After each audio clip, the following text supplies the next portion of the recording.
안녕하십니까. 뉴스 속 날씨 윤유라입니다. 지구온난화로 미래에는 바다의 힘이 더 큰 영향을 줄 것이라고 합니다. 산업 역량, 기후 조절, 에너지, 또 식량, 거주지 등에서 해양 산업이 급성장할 것이라는 건데요.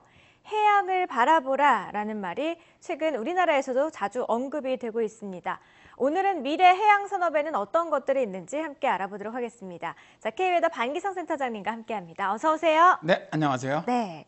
최근에 한국 공학한리엄 해양산업위원회에서요, 2030 미래전략보고서를 발표를 했다고 하던데 어떤 내용인지 이거부터 좀 들어볼게요.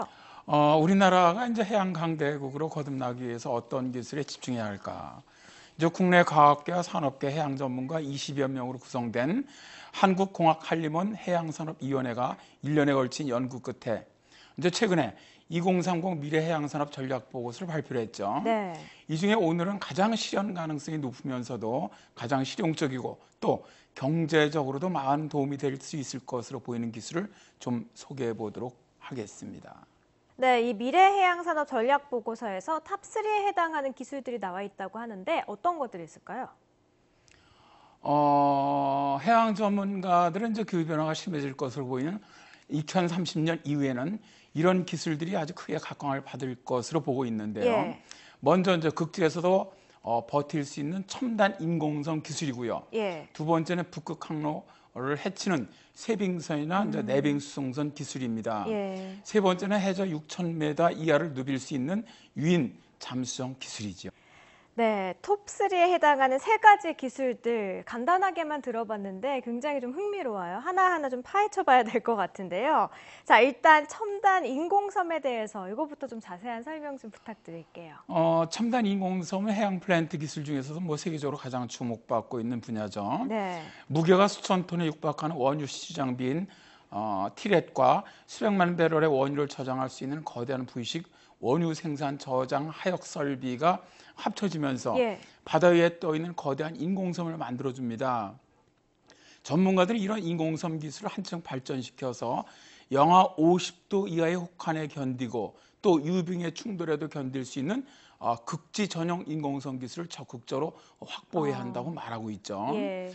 사실 극지방은 원유뿐만 아니라 천연가스라든가 하이드레이트 등 천연자원의 복으로 불리고 있습니다. 네. 특히 가스 하이드레이트는 연소시의 이산화탄소와 물만 만들어내기 때문에 미래 청정 에너지로 아주 꼽히고 있거든요. 그런데 알래스카 북극 지역에는 1억 명이 넘는 가구가 10년 이상 난방할 수 있는 양의 가스 하이드레이트가 매장되어 있는 것으로 알려져 있습니다. 최근에 이제 북극 빙하가 녹으면서 지하자원 탐사가 쉬워지고 있거든요. 네. 그러다 보니까 러시아라든가 미국이라든가 노르웨이, 캐나다 등이 북극권 영유를 주장하고 있는 것도 지하자원이 많이 매장되어 있기 때문이죠. 예. 우리나라 인공섬 기술은 현대중공업이 이제 부유식 원유 생산 저장 하역 설비 전용 덕을 운영하는 등 세계적인 수준입니다.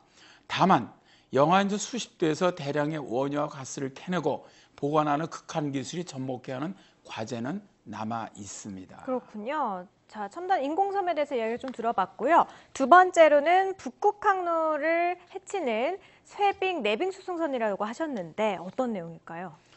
최근에 이제 북극 항로가 개척되면서 극지로 가는 다리 역할을 하는 쇠빙 수송선도 아주 필수 기술로 꼽히고 있죠. 예. 현재 뭐 우리나라에는 이제 극지연구소가 운영하는 쇠빙선 아라온호가 있습니다. 예. 하지만 아라온호는 과학 탐사와 연구용으로 만들어져서 천연자원이나 수출용 제품을 운반하지는 못하죠. 따라서 이제 북극 항로를 이용하는 화물선에 쇠빙 기술을 적용할 필요가 있다는 겁니다. 네. 김진석 극지연구소 북극환경자원연구센터 팀장은 쇠빙선 건조 기술은 아라온 개발을 통해 확보한 만큼 쇠빙 수송선 기술도 보유할 수 있다고 볼 수 있다면서 북극 항로를 오가는 일반 화물선에 혹한이나 유빙에 건들 수 있는 내빙 기술을 추가하면 아주 금상첨화가 될 것이라고 말합니다. 네, 정말 기대가 되네요. 네. 네, 자, 마지막으로 세 번째 기술이죠. 해저 6,000m를 누빌 수 있는 유인 잠수정 기술이다라고 하셨는데 이거는 어떤 건가요? 해저 6,000m에서 이제 곳곳을 누비면서 자원이 묻힌 곳을 찾아낼 로봇 잠수정 기술도 아주 매우 중요하죠. 예. 인공섬을 우리가 지금 이제 세워서 해저 자원을 채취를 하려면 어느 곳에 자원이 얼마나 묻혀 있는지 먼저 파악을 해야 합니다. 네. 한국해양과학기술원은 6,000m 심해 탐사하는 무인 잠수정, 이거는 이제 무인입니다. 해미를 현재 운영하고 있습니다. 아, 네. 그런데 이제 2025년까지 해저 6,000m를 누빌 유인 잠수정을 개발할 계획을 가지고 있다는 것이죠. 예. 6,000m급 유인 잠수정을 보유한다면 전 세계 바다의 98%를 탐사할 수 있는데요. 현재 이 기술은 미국, 러시아, 프랑스, 일본, 중국 등 아주 소수의 국가들만이 보유한 최첨단 기술로 분류되어 있습니다. 6,000m 깊이라고 한다면 말이죠. 손톱 위에 소형 찬대를 올려놓은 것 같은 아주 초고압이 잠수정 전체를 짓누르기 때문에 이런 수압을 견딜 수 있는 고강도 소재와 초정밀 설계가 필요하죠. 그렇군요. 지금 이 6,000m급 유인 잠수정을 보유하게 되면 전 세계 뭐 98% 바다의 98%를 탐사할 수 있다.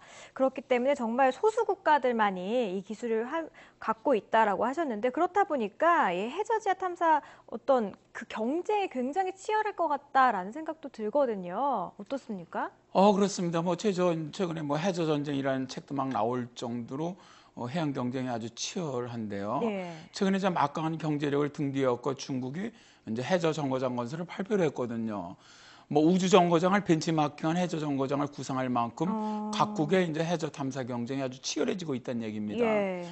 말씀하신 것처럼 심해 잠수정 기술은 정밀 공학 기술과 경험이 오랫동안 축적돼야만 실현 가능한 최첨단 기술이라고 할 수가 있거든요. 과정은 상당히 어렵겠지만 우리나라는 선박 등의 장치 산업이라든가 자동차 등의 공학, 또 여기에 세계적인 IT 산업이 있거든요. 초선진국에 비해서는 조금 부족할 겁니다. 그러나 어떤 나라보다 미래 해양 산업에 아주 주도적으로 앞서 나갈 수 있는 나라가 우리나라가 아닌가 합니다. 빨리 좀 그렇게 되도록 기대를 해보도록 하겠습니다. 오늘 말씀 고맙습니다. 네, 감사합니다. 우리나라의 발전 모습은 세계인들의 경의의 대상이라고들 하죠. 불가능이 없다는 말처럼 한국인들 손에 들어가면 무엇이든 만들어낸다라고 외국인들은 이야기합니다. 해양 산업이 미래의 우리나라 신성장 동력의 하나가 될 것 같은 그런 예감이 드네요. 뉴스 속 날씨 오늘 준비한 이야기는 여기까지입니다. 시청해주신 여러분 고맙습니다.